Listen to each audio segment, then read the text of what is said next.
Hello, I'm Waqar Rizvi, and this is Scope. Now, as the world continues to react to what's happened in Afghanistan with the Taliban takeover, each country that's been involved in Afghanistan is obviously questioning its role, or at least the people in that country are questioning their role over the past 2 decades or so. Now, certainly, the United Kingdom has not had as much of a footprint in Afghanistan as, for example, the United States. Nevertheless, in the UK as well, there is a lot of soul-searching happening right now, with the Prime Minister Boris Johnson defending the UK involvement, saying that it was not in vain. Nevertheless, a lot of people are saying that the UK, it's been proven, in fact, what's happened, that because the UK has also walked away from Afghanistan or is in the process of walking away from Afghanistan because of the US withdrawal, that there is this interdependency upon the two countries' foreign policies, be it with Afghanistan or otherwise. And then certainly there's the huge issue, as Ben Wallace had spoken of, the UK Defence Secretary,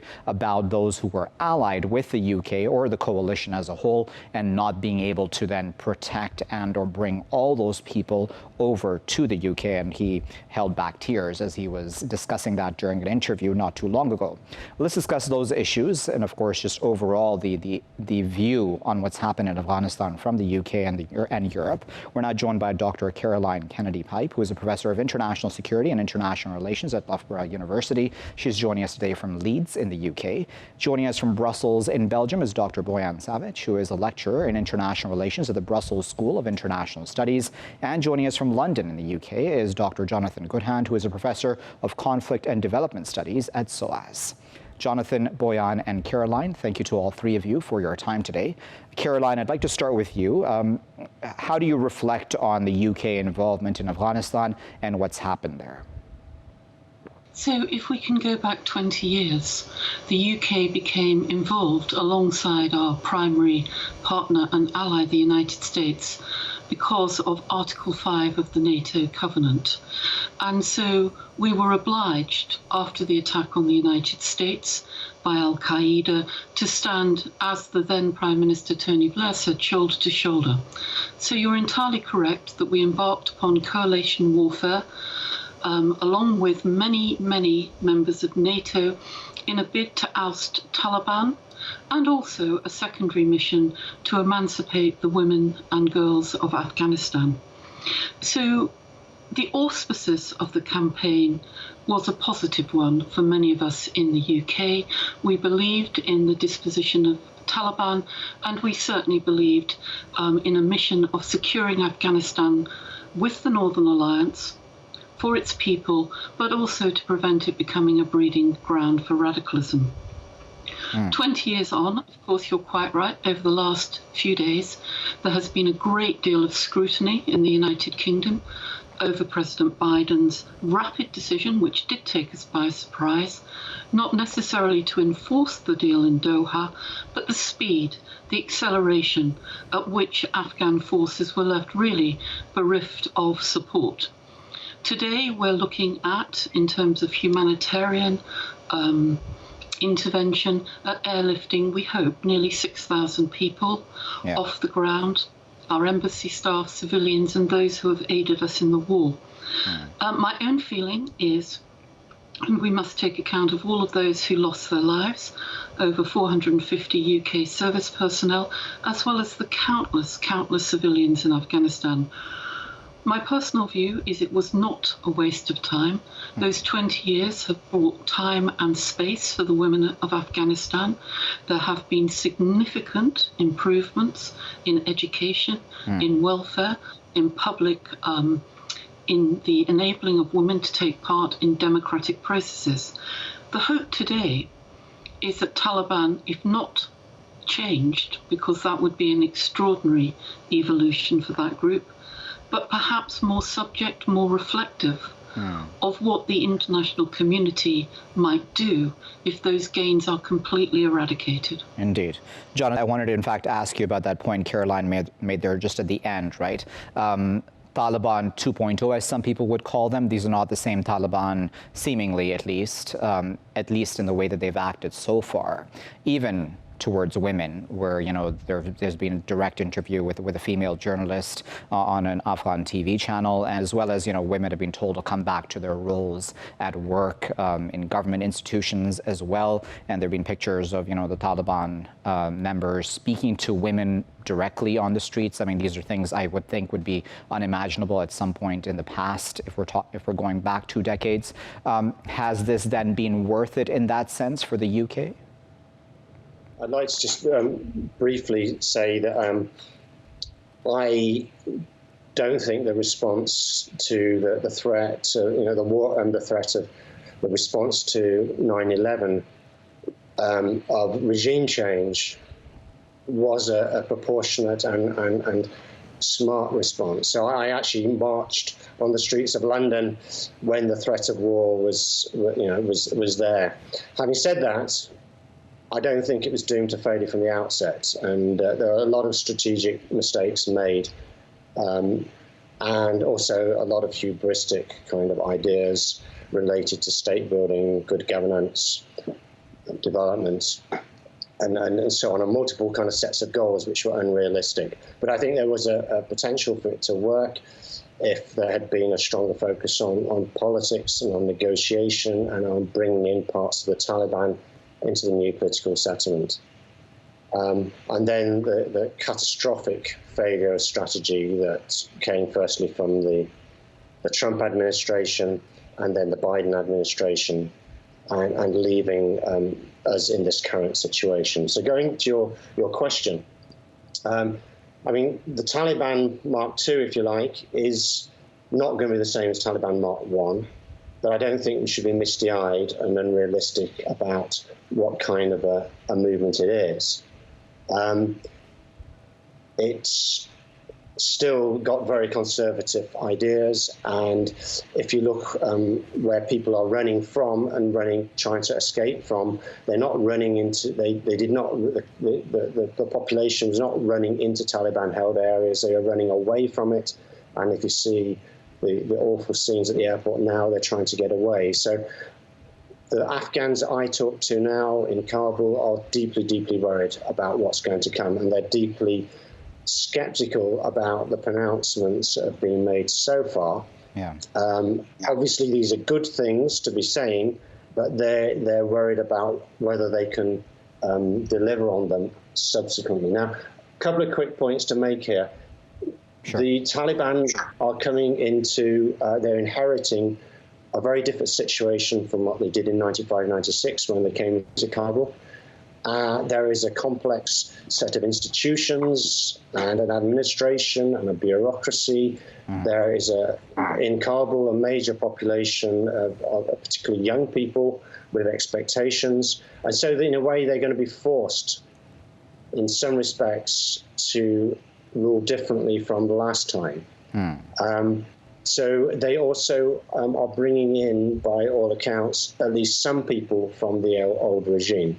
Yeah. And so there is going to be a kind of a complex coalition of politics and bargaining taking place. Indeed. And so we need to be aware of that. So I think that all that points to some moderation, but I think also the public pronouncements at the moment, we can't just take them at face value. Indeed. Really, it's how they play out is going to be very interesting to see, and certainly Afghans I talk to have a lot of trepidation. Bojan, what thoughts from your vantage point? Firstly, of course, about the UK role, but then the European role as a whole as well. There's been a lot of concern, seemingly across the board in Europe, by important players such as France and Germany as well. Yes, thank you. I think the position of the UK and other American European allies is partially structurally determined in the sense that they are smaller allies in the most powerful military alliance in the world, right? And so between that and another structural constraint, which is a lack of domestic support for a protracted war or military presence in Afghanistan, right? And so you have those two determinants, which make it honestly really difficult for European governments to project confidence make any reliable promises to their constituencies, to speak in a confident manner to the media, right? Because a lot of what is happening currently is not in any way in European hands. It is driven by forces beyond their control.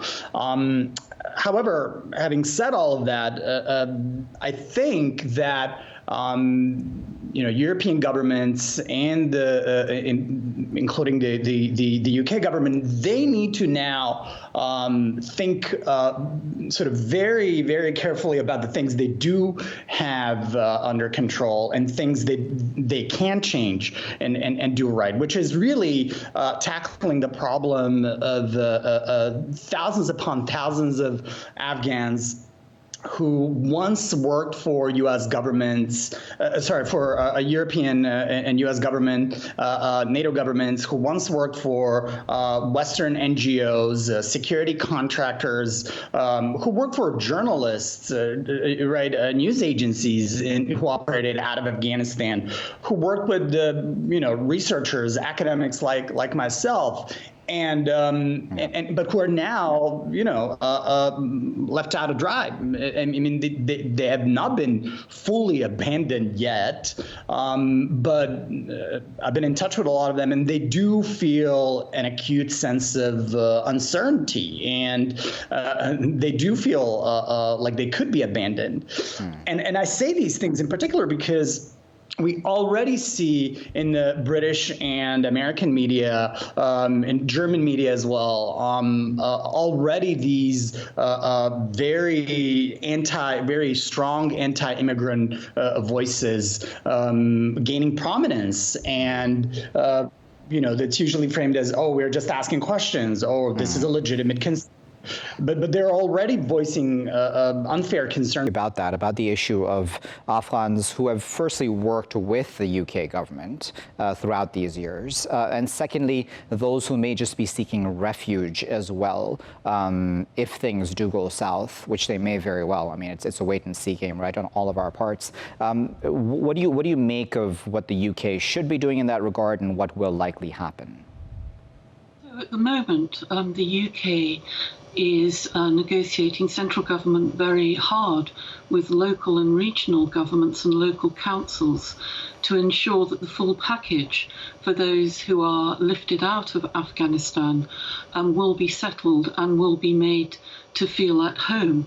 I should say that at the moment, the mood in the UK is a very somber one, and it is one in which, contrary to my colleague in Brussels, I think we will find that those who've supported our armed forces, there is a wave of sentiment of support for those who have served in Afghanistan, the over 450 who've lost their lives, the thousands who have lost a limb.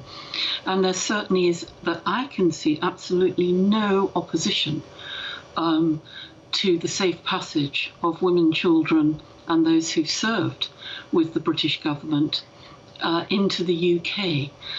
Broader problems, which post-Brexit, Brexit itself is an indication of the sentiment of the nation. I wouldn't for one moment deny that the wars in the Middle East have thrown up huge numbers of problems in terms of sentiment within the UK. But I would differentiate, perhaps I'm over-optimistic, and point to the fact that there is a warm welcome in many places, including where I live, for those who have suffered and served in Afghanistan. Okay, so Jonathan, what are your thoughts on that? And A, those who have served in Afghanistan, and B, those who have worked with the UK government. And secondly, I mean, this is not necessarily a solution, right, to the situation. I mean, we had all thought that over these 2 decades that whenever the coalition would leave, that the government in Kabul would be strong enough that it would still be standing, and then would be seeing a very different Afghanistan today. So this seems more like a cut and run, and then, okay, whoever's worked with us can come on board. But I mean, that doesn't really help the Afghan people overall, does it? No. I mean, it has been, I agree with what Karen was saying there, and there have been some very moving and sometimes quite shocking interviews with ex-servicemen who are clearly very, very committed to the country they served in, and have had traumatic experiences, and are finding it extremely difficult now to see this unravel and asking questions about, well, what was it all for? And these are very, very difficult questions. In some ways, they cannot be answered at the moment, and a lot depends upon what kind of a regime materializes over the coming months, and also what the international role is in relation to that. I do want to mention one thing that that's quite specific, but it's in relation to the UK government that has a Chevening Scholarship Scheme, and 30 young Afghan scholars were selected for this scheme, and then the UK government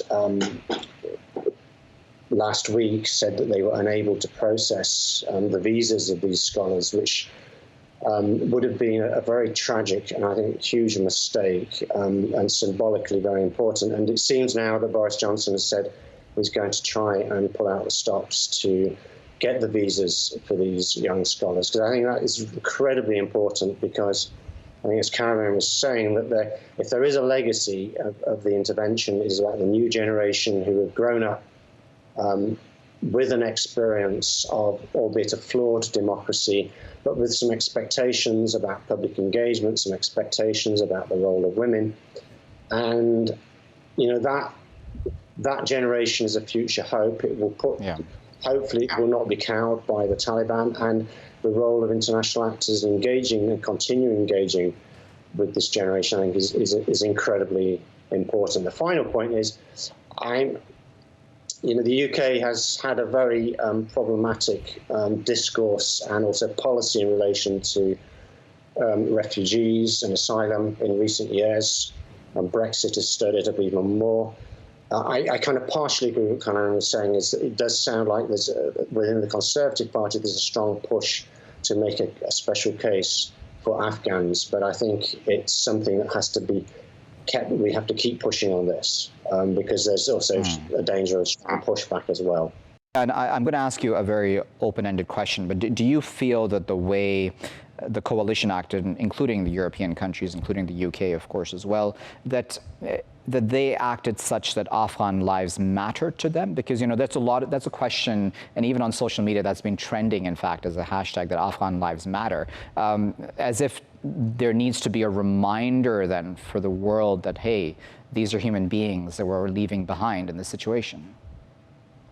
No, that's an excellent question, and it's a point I've been making for years, which is that if you actually review NATO and NATO member state strategic documents, then you go deeper into training manuals, you actually do not see Afghan lives as a variable that really critically determine the purpose or the success of NATO and more broadly, global mission in Afghanistan. It never really featured as an explicit variable, as something that determines is Afghanistan worth it? How should we be intervening, if at all? Right? It was always about NATO troops, UN personnel, diplomats, NGO workers, from abroad, mostly the West, the global North, however you want to call it. It was always about security contractors and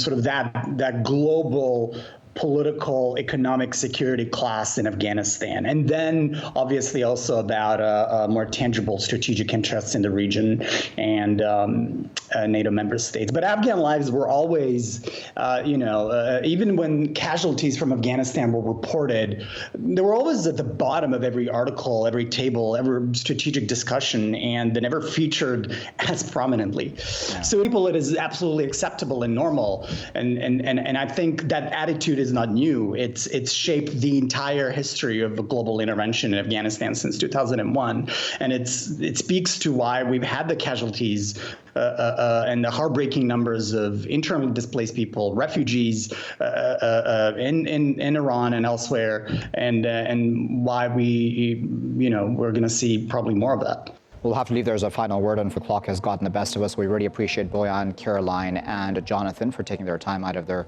respective busy schedules to share their insight with us. The UK role, as I said in my introduction, was a lot smaller in context, of course, of the US role in Afghanistan. Nevertheless, it was an important role. As a NATO member, as Caroline there described, the UK had to go in at that time as a partner to the United States after the 9/11 attacks, along with a coalition of other countries as well as NATO members. Has it all been worth it? The Prime Minister says it has been worth it. Ben Wallace holding back tears, saying that we will not be able to bring back all of those who did work, those who are Afghans who worked with the UK as well as the coalition. What does this then mean as well about what's been left behind, right? So we talk about progress of women's rights. We talk about progress in many other areas, and those bubbles, really, if we're honest, that the coalition did have significant influence over and the Kabul government actually ruled over. But then what if the rest of Afghanistan? Can we bring Afghanistan now to an equal footing throughout the country and finally have then the Afghan people themselves deciding their future, be it through whatever governing system that they are okay with? I'll be back with my next segment after this break.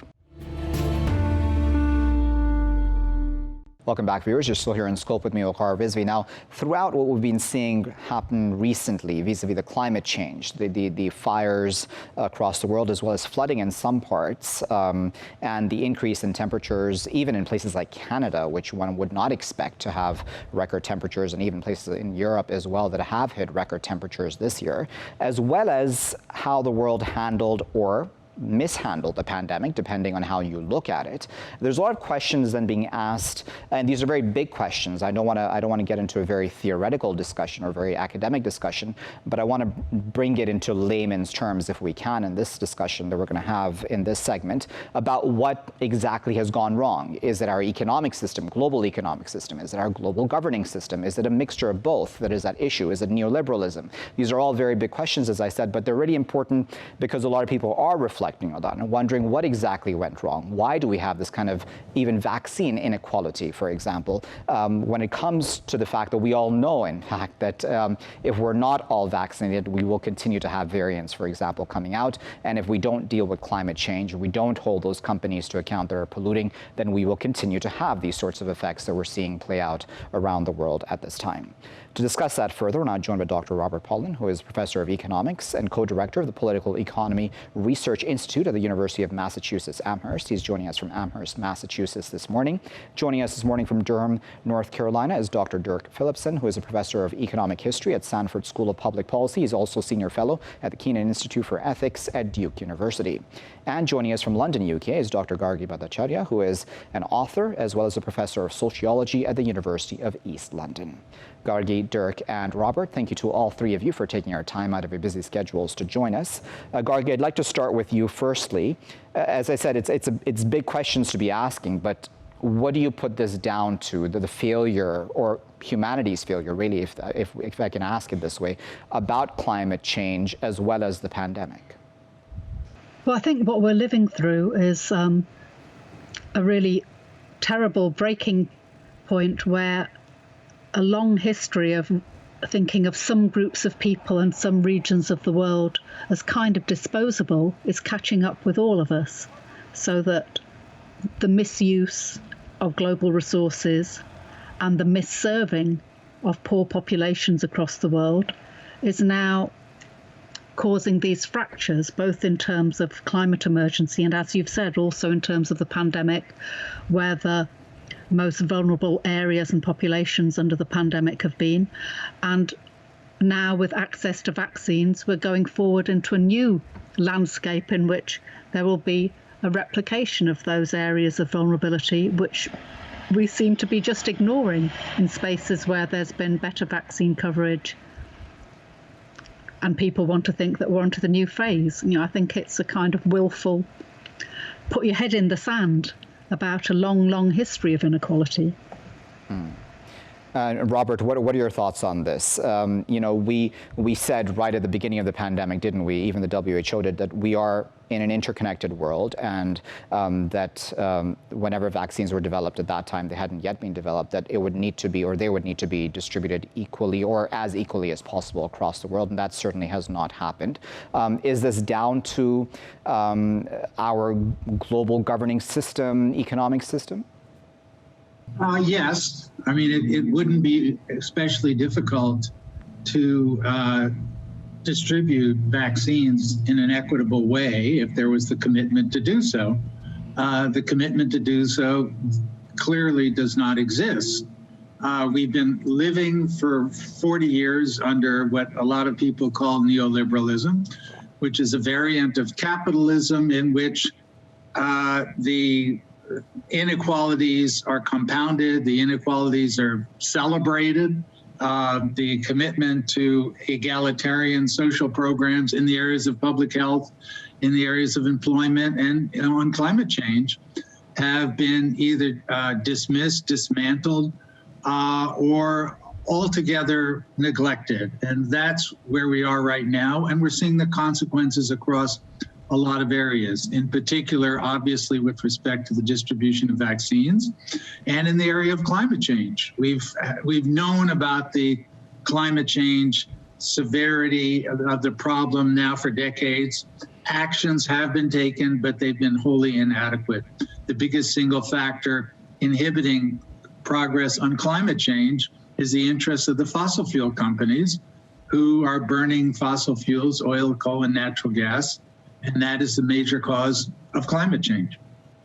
Dirk, what are your thoughts about this, where we've essentially prioritized profits over everything else, right? So, I mean, in our point of view, and I'm saying this overall global point of view, people, for example, in the developed world would think that, listen, okay, if everybody around me is vaccinated, all my countrymen are vaccinated, then that means that I am safe and that the economy is churning. But then there isn't a realization that, okay, in fact, variants will continue to come in, as has now been the case. And then the same with climate change, where it's like, hey, if it's happening somewhere else, it doesn't affect me. But then now record temperatures, even, as I said, in places like Canada in the developed world. What are your thoughts on the cause behind that?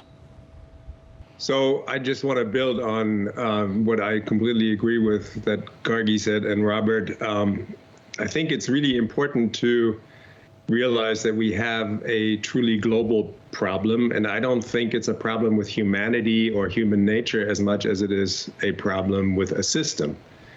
And so, as with all crises, it's really important that we understand the causes of the crisis in order to be able to fix it. And it's not just profit, it's capitalism, and it is capitalism of the, as Robert would put it, the neoliberal version of capitalism. And what I want to just highlight real briefly is that particular kind of capitalism focuses on markets rather than planning. It focuses always on competition rather than cooperation, and critically also focuses on the private versus the commons. And so the international manifestation of a focus on profit is a focus on growth. And so it's what I call a system that is hardwired to promote stupid growth, indiscriminate exponential growth at all costs. And all the phenomena that you just talked about, I think, can directly be traced to that sort of operating logic of the system. Gargi, if the facts, and they seem very obvious to me, and I'm sure to all of the panelists today, if the facts are so obvious about things that have gone wrong, then why isn't there more alarm about this on the part of global governments then, or even international organizations such as the United Nations? I mean, I know the UN keeps saying, or WHO more respectively, that it keeps saying we need equal vaccine distribution. But even then, I mean, I feel like there isn't an equal alarm to the situation that we're currently in.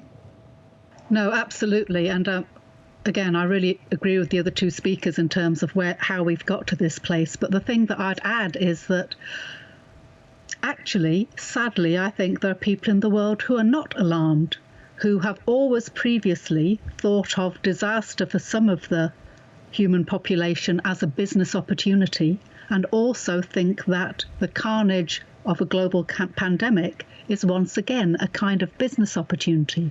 The kind of horrible battle we're seeing around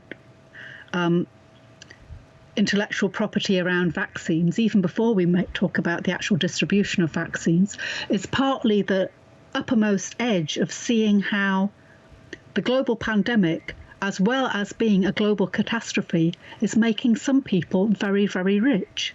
And so it's not an inadvertent failure that there is vaccine apartheid. That's precisely built into the kind of business approach that is being pursued, sadly, again. And it is not unlike the kinds of business approach we've seen pursued around zones of conflict, which again kill ordinary people but make some people mega bucks.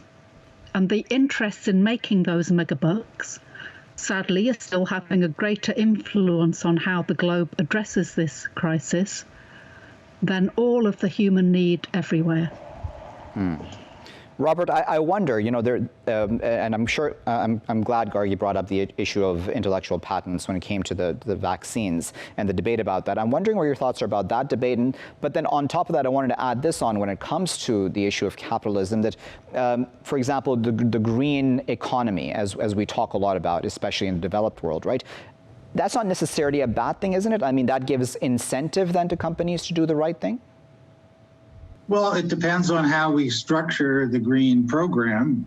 Some people, such as myself included, refer to a global Green New Deal, which is a program to transform, first and foremost, the energy system, but also to create a lot of tens of millions of good jobs, and also to provide transition support to workers and communities that will be negatively impacted by the necessary phase out of the fossil fuel industry. So the Green New Deal, in that sense, is an example of a more egalitarian, ecologically sane variant of capitalism than what we have now. And you can apply the same set of principles to the distribution of vaccines and to this, overwhelming commitment to the intellectual property rights of the pharmaceutical companies that are hoarding these rights and making, as our previous speaker said, hundreds of millions, billions of dollars off of the pandemic. I would just note that while over the first year of the pandemic, when you had a global employment and public health crisis, that the average global stock market went up by an unprecedented 65%. That reflected the rise in profitability, and it reflected the bailouts that the governments provided for financial markets amid the crisis. So Dirk, we're in a situation where, as Robert there just described, inequality is also significantly increasing, drastically increasing, in fact, right? We've had those billionaires who have become significantly richer, in fact, during the pandemic. I take their names. I don't want to, highlight them too much because I know there are quite a few. But I wonder, what does that then say about how we've reacted to this and what then needs to change? Yeah, I think that it bears repeating that the degree to which inequality is getting worse is just, almost unfathomable. Just in basic terms, the average CEO of a Fortune 500 company in the 1970s made about 30 times as much as the average worker in his or her company, and today it's something like 350 to 400 times as much. And so I agree with the other two speakers entirely that this is a system in which the very top, it's probably less than the 1%, are profiting and benefiting from disaster capitalism. And the vast majority of the rest of us are increasingly hurting. And I again want to, go back to this question, and I would love to have a longer conversation with Robert and Gargi about this, but I'm not entirely sure that we can redirect capitalism towards some kind of green, nirvana. I think as long as we keep growing and expanding exponentially, we are driving this train off the cliff. And in poor countries and global south countries, much faster than in the global north. But I don't think that there is a sustainable form of growth. And so what we need to really do is figure out an economic system that focuses on well-being of people, all people on this planet within biophysical limits. And so currently we're not doing that at all. And I think that it is in fact demonstrable that many CEOs of these big companies that are, for all intents and purposes, engaging in terrorist activities at this point in terms of what they're doing to the planet, themselves realize that this is an unsustainable path, but are caught in a systemic logic which essentially does not allow them to figure out a way out. We're quickly running out of time. We just have minutes left, so we're going to give Gargi and Robert time for just final comments. Gargi, I'll go to you first. Can we find a path within capitalism to do better? I mean, there's a lot of isms out there, right? So philanthrocapitalism, for example, is spoken of, and I know there's a lot of negativity attached to that as well, because philanthropy shouldn't be about just showing others what you're doing. But nevertheless, I mean, do you think that there's a way that we can find within this current system? You won't be surprised to hear that, I don't think that capitalism can save us. Capitalism is the thing killing us, killing the planet, as Dirk has said, built on a logic that everything is up for grabs and to be made into profit, regardless of how many deaths are caused. But I do also hear the need to have discussions about things such as global Green New Deals, because there's an issue of how we transition out of this global logic where all of the Earth's resources are kind of siphoned increasingly into tinier and tinier groups of people's hands so that they can shoot themselves into the sky or whatever they want to do. And we haven't even begun to think about how we live alongside other forms of life on the planet. So I think we need to imagine an anti-capitalist future, but also think about some pretty urgent innovations of how we survive in the here and now in order to build that anti-capitalist future. So I do think there are policy discussions that are part of the transition out of this way of life. But otherwise, I think everyone understands we're leaving nothing for our children. And it's not good enough, really, is it? Yeah, and Robert, then the final word to you. Is there light at the end of the tunnel? Well, I would say I appreciate what Gargi said. I mean, over the long term, I would certainly favor transition into a more egalitarian system. But we have to deal with the world as it is today. In the area of climate change, we know that we have maybe a decade to cut emissions dramatically, and capitalism is going to be around, whether we like it or not. So that therefore we have to transition within capitalism. We have to build an alternative future out of the entanglement that we have right now. That's what I would interpret as something like a global Green New Deal framework that would also address issues around public health, in addition to climate change, in addition to employment and inequality. Very well. We'll leave there as a word, but we really appreciate Robert, Dirk, and Gargi for sharing their deep insight with us about this issue that we were discussing, both about climate change and the pandemic, and as well as, essentially the global order, if I may use that phrase, economic order, political order, however we want to put it. But through the climate crisis that we're currently in the midst of, and again, there's not enough alarm about this fact, as well as the pandemic crisis, which we're in the midst of, and again, there's not enough alarm on the part of the general public about both these issues. A lot of these realities have become very stark, at least to those who are willing to just open their eyes and look at what the realities are around them.